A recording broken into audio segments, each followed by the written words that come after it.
Dobar dan. Spoštovane direktorice, direktori, predsednik in člani uprav slovenskih podjetij, gospe in gospodje, izrečno pozdravljam na 6. vrhu slovenskega gospodarstva.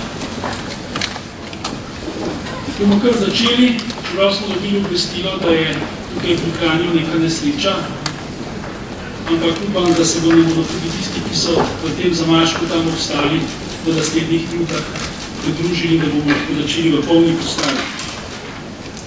Kot vidite, smo ponovno prišli v velikem številu z vseh koncev Slovenije in tudi iz vseh dejavnosti. Prišli so tudi predstavniki dosedanjih in novih političnih strank. Dobrodošli. Tukaj so tudi naši socialni partnerji, iskreno dobrodošli. In seveda predstavniki medijev. Upam, da boste danes imeli tukaj odlične pogoje za delo, da boste lahko prenesli duh in sporočilo slovenskega gospodarstva. Gospodarstveniki smo zaskrbljeni za usodo Slovenije, vemo pa, kaj gre narobe in verjamemo, da zmoremo spremeniti Slovenijo v uspešno državo, kjer bodo ljudje zadovoljni, gospodarstvo pa konkurenčno in stabilno.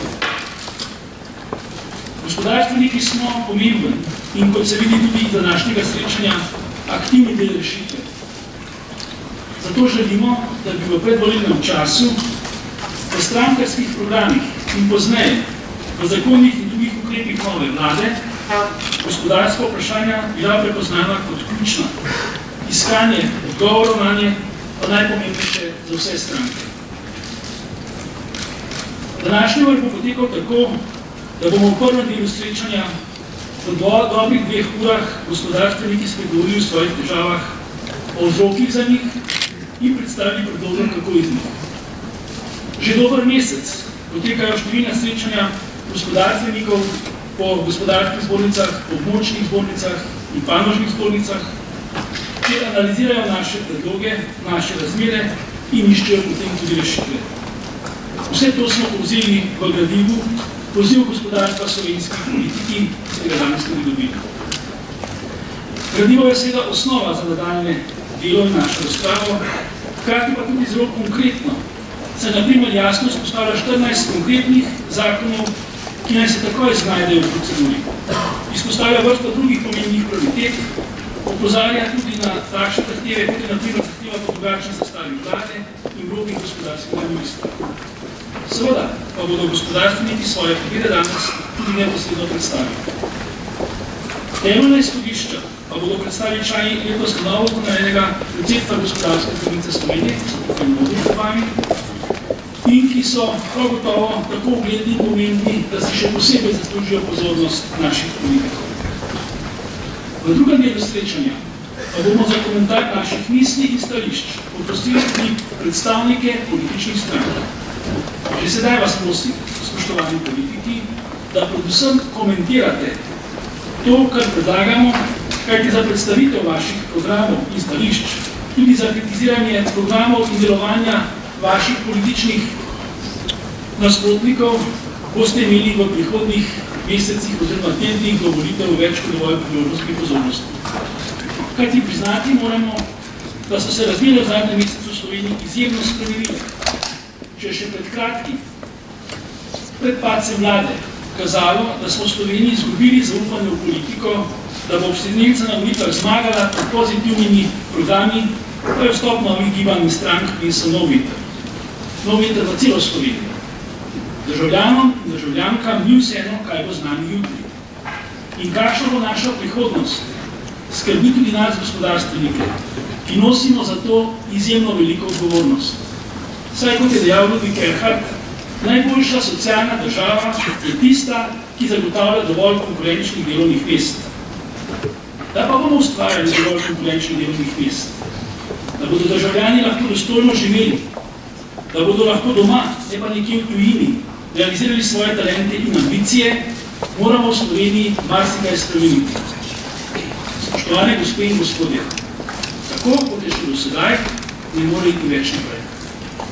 V Sloveniji je razvoj prepočasen, ne ustvarjamo dovolj delovnih mest in konkurenčnost obstoječih upada. Za naše tekoče poslovanje se iz dneva v dan zadolžujemo na račun prihodnjih let, žal tudi prihodnjih generacij. Prav včeraj so bili objavljeni rezultati mednarodne raziskave, po kateri smo v Sloveniji med najbolj pesimističnimi, ko gre za prihodnost gospodarstva. In žal to oceno potrjujejo tudi ankete med gospodarstveniki, ki jih upravljamo na Gospodarski zbornici Slovenije. Zaskrbljenost narašča, predvsem pa smo zaskrbljeni, ker nimamo prave strategije za nov gospodarski razvoj, ki bi temeljila na realnih predpostavkah, usklajenem profesionalnem delovanju celotnega institucionalnega okolja in podpori vseh ključnih deležnikov, politikov, sindikatov, civilne družbe, medijev za konkretne programe. Zato, da bomo zagnali nov gospodarski razvoj, potrebujemo številne spremembe. Katere vse bomo slišali v naslednjih urah, zajeli pa smo jih tudi v gradivu. Vendar pa sprememb ne bo, če ne bomo dosegli podpore zanje. Podporo pa lahko zagotovi le ustrezno zaupanje. Zaupanje med politiki, med poslovnimi partnerji, med socialnimi partnerji in tudi zaupanje med generacijami.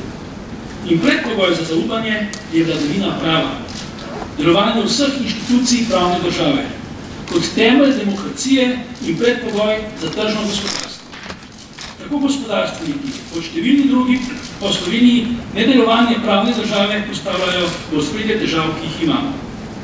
Tudi gospodarstveniki bomo morali izboljšati, nekateri kar spremeniti svoje delovanje. Z doslednim spoštovanjem kodeksov etičnega poslovanja, kolektivnih pogodb in načel družbeno odgovornega ravnanja. Zato smo danes, neposredno pred začetkom 6. vrha, za Združenjem menedžer so podpisali zavezo za uspešno prihodnost in zelo veliko govori tudi o etičnem poslovanju menedžerjev in podjetnikov. Slovenija zmore ponovno do hitre gospodarske rasti. In mi preprosto moramo racionalizirati svoje poslovanje. S profesionalizacijo in reorganizacijo celotnega sistema javnega sektorja bi zmogli podoben obseg storitev zagotavljati za bistveno manjšim deležem javne porabe. Menimo, da bi morali v naslednjih letih porabiti največ 42% bruto domačega proizvoda. Zakaj je tako smela traditivna zahteva? Še leta 2007 smo za celoten javni sektor porabili manj kot 14,6 milijarde evrov. Letos pa se bomo približali 18 milijardam ali pa jih bomo mogoče celo presegli. Tudi državo bo potrebno menedžersko prestrukturirati. Prav vsak del javnega sektorja je moč. Tako kot delamo to nenehno podjetjih, izboljšati in racionalizirati v poslovanju. In seveda s spremembami in reformami ustvariti take pogoje za poslovanje, ki bodo stimulirali ljudi za podjetništvo, podjetja za razvoj in tuje investitorje, da bodo prišli k svojimi projekti k nam, ker se jim to tudi izplača. O tem danes lahko le sanjamo. Ampak, zakaj teh sanj ne bi uresničili? Konec koncev, v Sloveniji imamo še vedno številna uspešna podjetja, mednarodno konkurenčna, z visoko dodano vrednostjo. In tisti, ki so najbolj črnogledi, le povejmo, da vse le ni tako brezizhodno. Saj slovensko gospodarstvo v izvozu ustvari več kot 30% vseh prihodkov. Da na primer na prebivalca izvozimo več kot 4-krat več kot v Grčiji.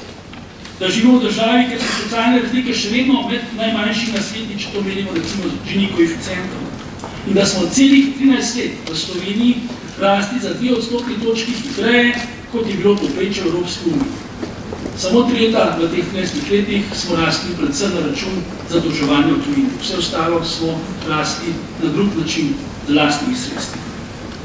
Spoštovani gospe in gospodje, gospodarstveniki sprejemamo zavezo, da bomo razvijali Slovenijo v smeri sodobne, demokratične in poslovno uspešne družbe. To bomo delali na družbeno odgovoren in etično pošten način. Vendar pa pri tem terjamo tudi ustrezno delovanje države, ki bo spodbujala gospodarski razvoj, ki bo delovala transparentno in v skladu z zakoni in ki bo porabila manj, kot je do sedaj. Tako da bomo lahko rekli, da v Sloveniji živimo v skladu s svojimi možnostmi in da ustvarjamo tudi prave pogoje za razvoj. Mislimo, da je čas, da tudi politiki in socialni partnerji stopimo skupaj in skupaj pripravimo skupno zavezo državljanov in državljank Slovenije za boljšo prihodnost. ker ima Slovenija prihodnost le kot gospodarsko uspešna država. Zato morajo odgovori na gospodarska vprašanja dobiti prioriteto v političnih programih, gospodarski razvoj, racionalno poslovanje države, reforme in vladavina prava pa morajo postati ključne teme v vzpostavljanju nove razvojne perspektive Slovenije.